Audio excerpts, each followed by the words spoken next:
I believe that if we genuinely put more attention into caregiving with our babies, I really believe that it's going to be healthy with our babies to give that quality time and to have that sense of value in themselves too. So, in today's video, we are going to talk about caregiving routines with respect to our babies. And we're going to begin right now.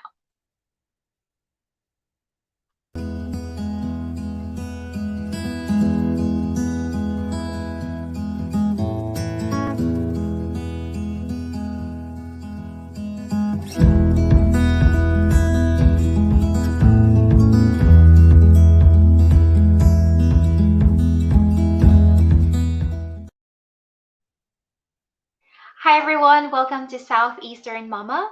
My name is Grace, and you're here now with our series.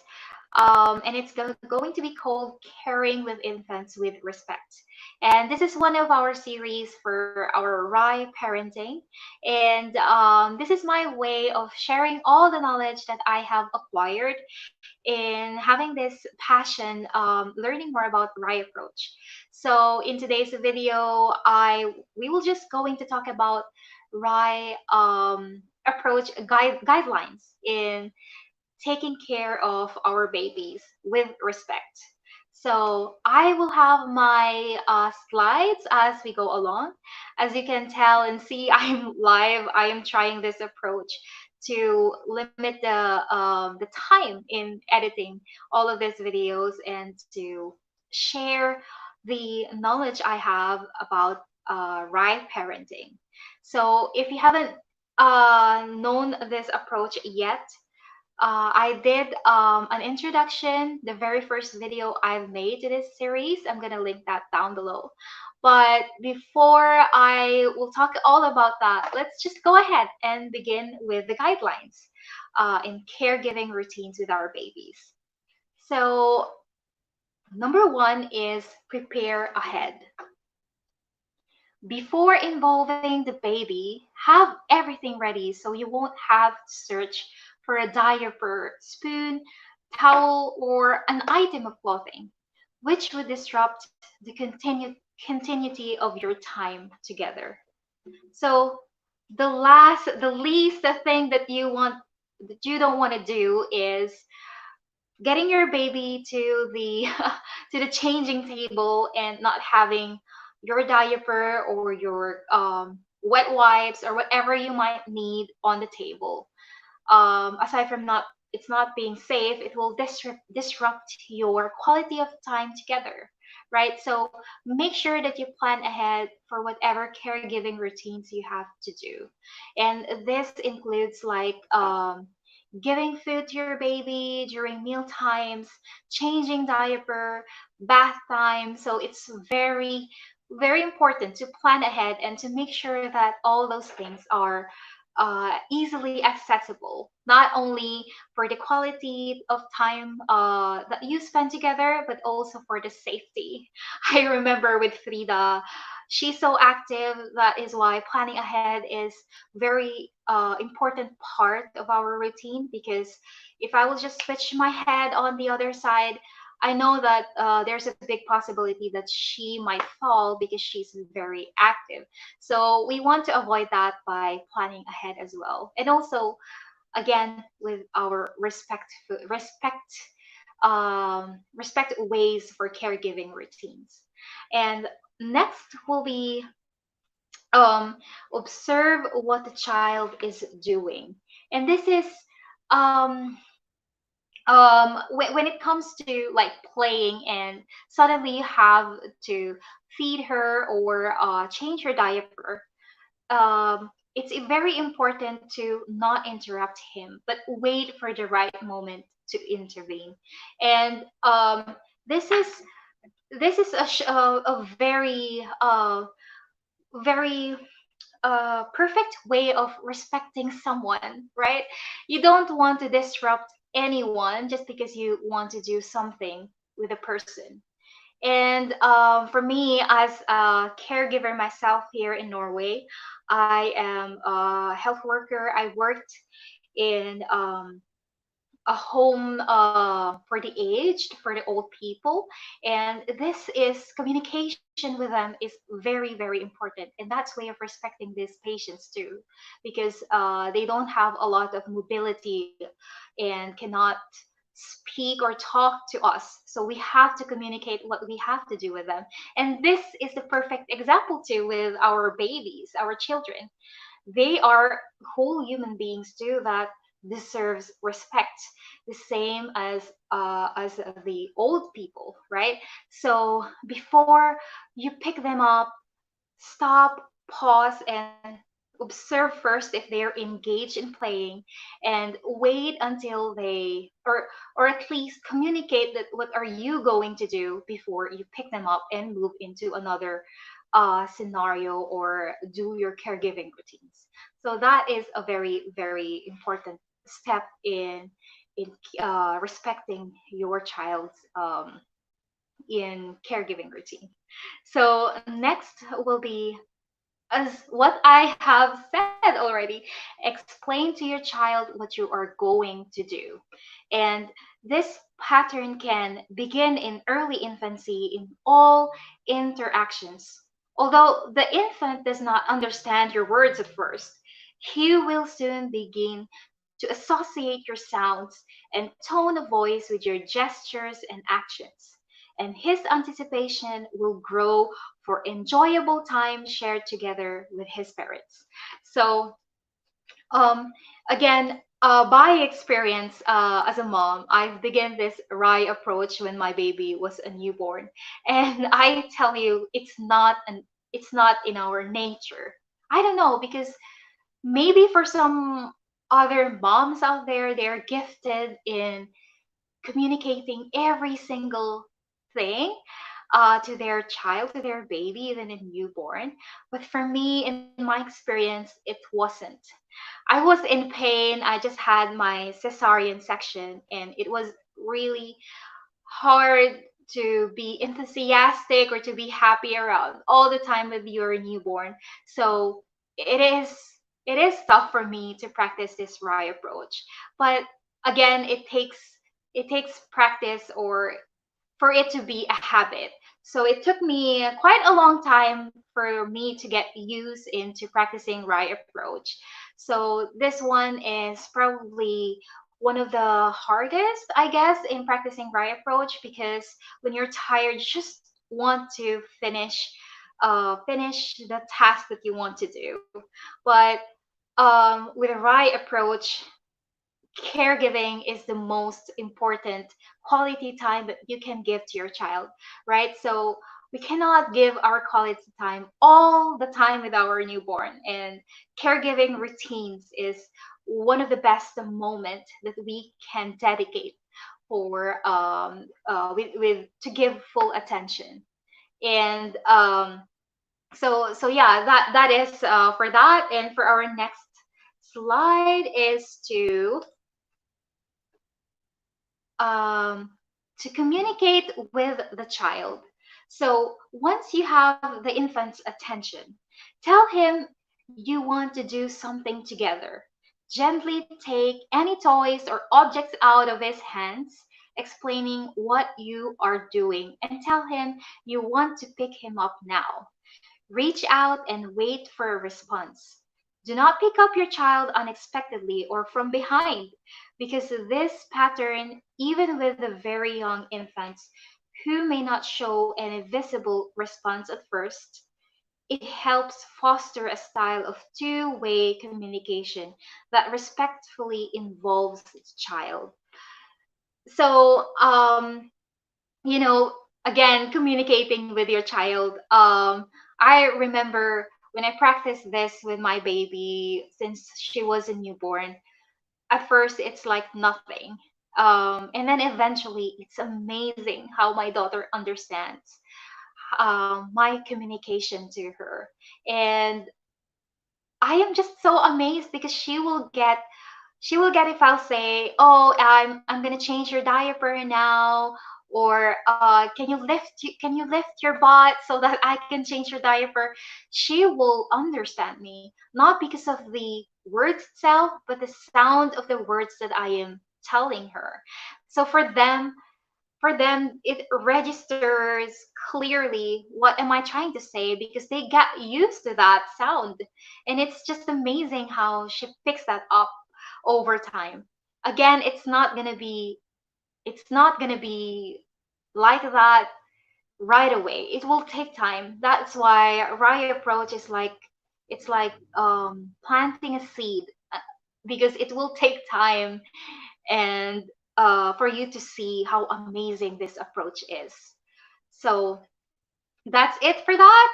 And moving on, explain and show your infant what you are doing step by step. Allow your infant to follow and become involved in the process. To make eye contact, study your face, vocalize, initiate play, follow your actions, and respond to you, and you to him. So, caregiving routine in Rye approach is, it's not just you as an adult doing it. You know, we see a lot of norm that it's just a parent doing it, and we are doing it so quickly, so that we're done with it, changing diapers, bath time, or feeding. But in Rye approach, it's a two-way communication. It's two individual human being interacting. And even in the youngest, as what am I saying earlier, that we respect it that way, that whatever reaction they have, we wait and we really see how they respond to every words that we say. So step by step, based on this section. For example, changing diapers. Before I remove her clothes, I will tell her, okay, now I'm gonna remove your clothes. Um, right now, okay, next step is I will remove your diaper, and then we will get a new diaper, and then your diaper cream, and then eventually I learned how I also communicate, because again, my baby just came into this world. It's new to me.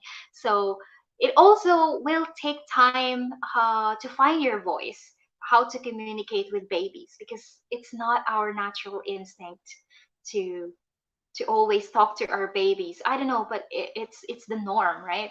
So this new approach is really it's different from what I have seen. So um, so yeah, with that, we're gonna move on to the next, and that is to slow down. So, in order for your baby to have time to truly participate, everything you do should be slowed down. So, when I practiced Rye approach and also Montessori, they are almost the same thing. That's why I fell in love with this both approach, and I practice them, both of them, and both are saying to try to slow down with your baby, and because of course they don't have the same face as how we do it, right? It's a total different um, phase uh, right now in the moment. So slowing down is an important part of interacting to them. And that helped me to actually be uh, self-aware, I guess, about my baby and about myself. Slowing down also helped my anxiety as a mom. Slowing down also helped me to really just enjoy the little things. So this slowing down thing is not only beneficial for your child, for her or him better understand you, but also very beneficial for your health as a mom, because by experience I felt how beneficial it is for my mind, for my mental health, really, without overrating it. It is really life changing for me as a mom to just slow down and really look into the eyes of my baby and talk to her, and just be in the moment. Yeah, so I think that's what I'm trying to say is slowing down helps you to live in the moment, and that's a very important thing. So the last slide I have for you here is to pay full attention. So whenever you care, do it absolutely with full attention. If you pay half attention all the time, that's never full attention. Babies are then always half hungry for attention. But if you pay full attention part of the time, then you go a long way. That's what I would recommend, to be fully with a child and then let him be. So amazing reminder for us parents, right? This is life changing for me as a mom for my child, because when I practice this, I noticed that Frida will have more time in playing independently, because she gets quality time with her mom whenever we do caregiving routine, and that makes her feel secured, feels safe, because knowing that I am actually present to her whenever she needs me in changing diapers and feeding times, and therefore her playing times became in her independent play became secured, if you know what I mean. I don't know how what words I should say about that. What more words? I'm running out of words, but what I'm trying to say is giving that quality time in caregiving routines made her feel so secured and so safe that I can just leave her playing by him or herself, by herself. So that is very life changing, because she doesn't need me all the time, because again she feels safe and secured. So this is one of the big benefit of Rai approach, is that it encourages you to do less and enjoy more by being aware and being present in the caregiving times and allowing your baby to play independently. I tell you, there are a lot of benefits in this approach, and this is just a few that I got for you today. And yeah, I guess those are the guidelines in doing caregiving routines with respect with our babies. So I hope that you learned something new about these guidelines, and that you don't give up in trying right approach, because I do understand it is exhausting, especially in a newborn stage. Uh, um, it is for me, in my experience, because I wasn't consistent. We have issues with her health, with my daughter's health, so that inhibits my focus in doing right approach too. But I still go along.